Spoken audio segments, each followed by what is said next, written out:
अध्ययन निष्पत्ती 020109 चित्रमालिकातील घडणाऱ्या घटना, कृती आणि पात्रांना एकसंघपणे गोष्टी रूपात समजून घेऊन त्याचा आनंद घेतात.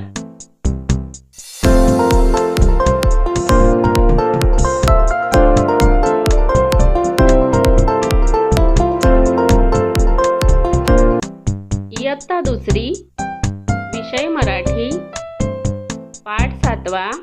वडेश बहरला. चिंचपूर नावाचे एक गाव होते. गावाजवळ ओढा होता. तिथे एक झाड होते. झाडाचे नाव होते वडेश.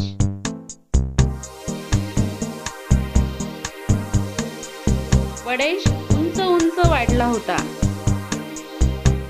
जणू काही आभाळाला भिडला होता.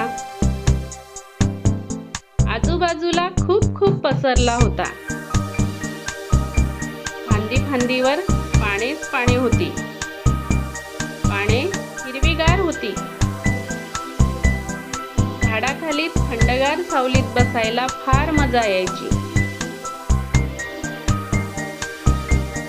झाडावर चिमणी, कावळा, खारुताई, मैना, राघू यायचे.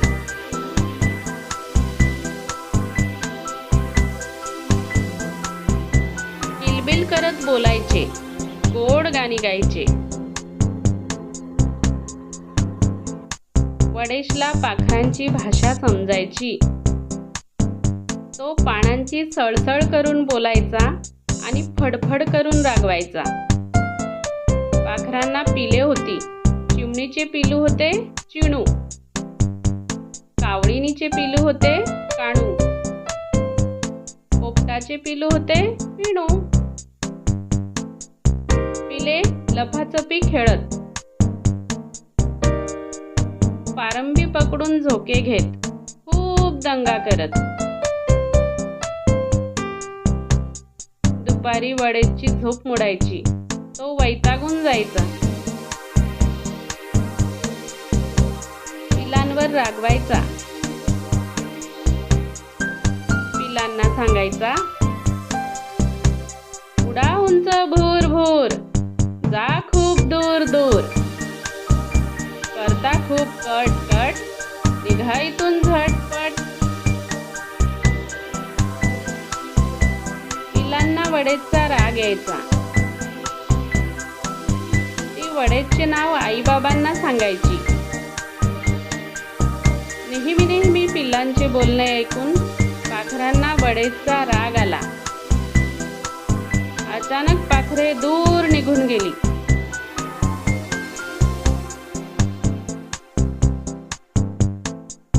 इथे कोणी बोलायला नाही, कोणी खेळायला नाही.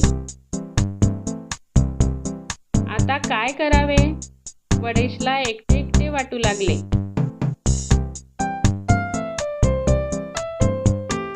हिवाळा संपला.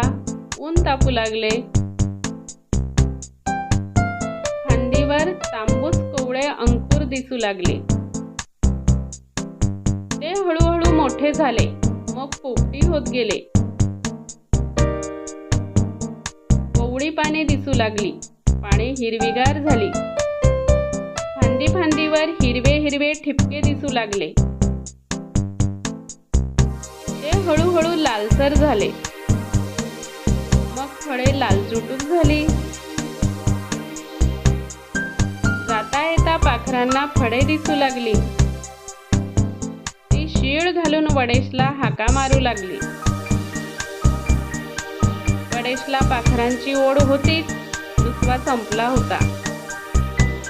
पाखरांना बोलावू लागला. या रे या, सारे या, चटकन या, पटकन या, लाल लाल फळे खाऊन जा. पाखरे बोलू लागली. येतो येतो, पटकन येतो, हसत नाचत चटकन येतो, गाणी गात गात येतो, लाल लाल फळे खातो. पाखरे वडेश जवळ आली. नवीन घरटी बांधली. पाहू लागली. वडेशला खूप आनंद झाला. मोठी झालेली पिले पाहून वडेश बहरून आला.